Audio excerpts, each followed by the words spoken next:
Yeah, here, the first place where the fire started.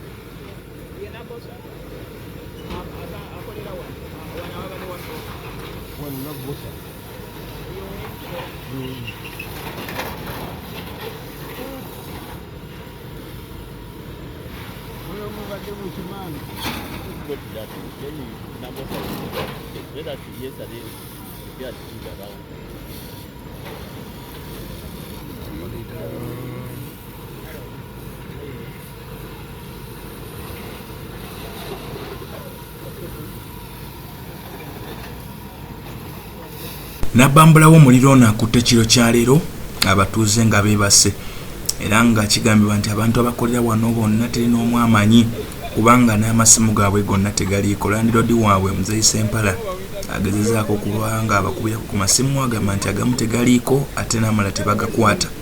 Omuliro guno gutandisanga munaana ogw'ekiro naye kitwalidde abasirikale essaawa nga 5:20 okusobola okuguzikiriza. Kyokka nga era Muzeeyi Ssempala agamba nti teguvudde ku masannyalaze wabula kirabika okuba nga aliwo ow'ettima oba olokali ttima atayagaliza abantu kugenda maaso nakubaako kye bakola nga yazze n'akuma omuliro ku buyumba buno. Wano wabadde obukiyosiki obutunda enku, amanda, scrap n'ebirala bingi era nga ensimbi era nga ebintu bya bukadde nabukadde bibalirira okuba nga bitakomokedde mu nabambula omuliro ono akutte wano Emulago Mukono district. Amacupa gano ge bateekako abantu ag'amazzi agali empite galeese ng'agenda ng'agenda kubitikka kubitwala kati byonna ebyo babisanzeewo kagwako obutazikireewo eddayo Mafuta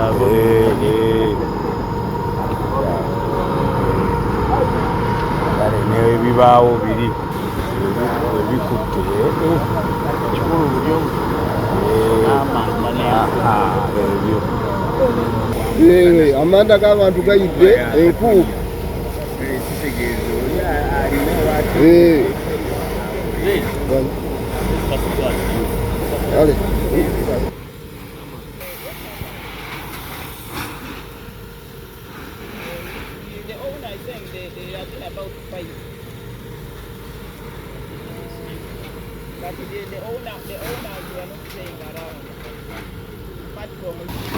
Wano wetuli bayitawo batya? Mulago village. Kisangibwa mu district yawa. Omuliro guteeberezebwa okuba nga guvudde ku kiguno. Omuliro guno gulaga. Omuntu okyo ayokezza ku kantini. Ye gwe nannyiniwo? Nannyiniwo. Bakuyita ani? Edward Ssempala. Gw'opangisa bano ababadde bakolerawo? Babadde batunda biki bano? Manda, nku. So tebannaba kukitegeera nti bizinesi zaabwe ziweddewo? Omukazi omulala ategeddewa. Mabosi ategedde. Okay. Abaddewo. Olowooza biteeberezebwamu ssente nga mmeka ebiyonoonese okusinza ku bantu be wapangisaawo? Ojjako nga bo wennyini betubuuzizza. Kubanga siyinza kugamba nti kebere mu bizinesi y'omuntu. Okay. Babadde batunda manda nanku byokka?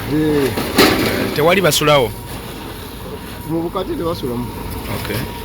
Mpozi ne wascrap musawo. So temulimu omuntu afunye buzibu oba omuliro kwokya muntu oba ki? Kuba tebasangiddwamu? Tebasangiddwamu. So nga gwe nannyini kifo oteebereza kiyinza kuba nga ki ekividdeko omuliro guno? Oli ayokeza bwotya kubanga tewali asulamu, tewali bafunza emmere yaabwe gye balya naye obudde obuzi bawe buti nga bagenda waabwe.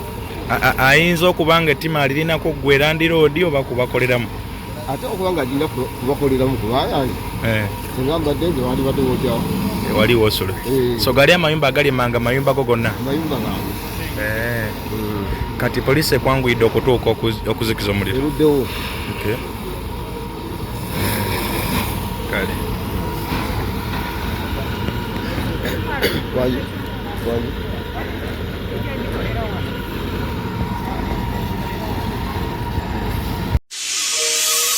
Kankwanjulire abagenda okunazaako ennaku y'ebyettaka. Dream Estate Developers abeesigika mu bikwatagana n'ensonga z'ebyettaka. Batunda n'okugula ettaka, amayumba era n'obikulaakulanya. Balina eriri mu byapa, naawe ayagala eriri mu poloti okuviira ddala ku kakadde kamu emitwalo 2 n'okweyongerayo mu bitundu bya Uganda eby'enjawulo.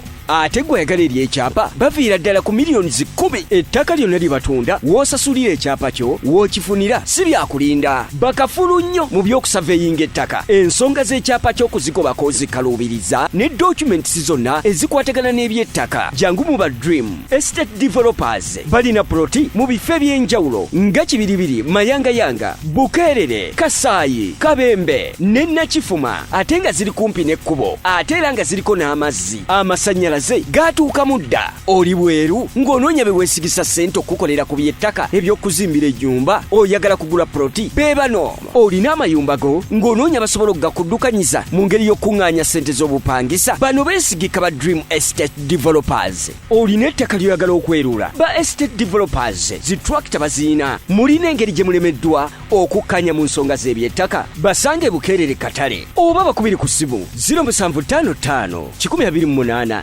009 ne 0758 9755554 ne 0754 436 ne 0753 146 email info@dreamestatedevelopers.com. ebikwatagana byonna n'ebyettaka ffe twasalawo ne tubyesiza Dream Estate Developers kubanga beesigika ate bye bakola babitegeera. Dream Estate Developers, expect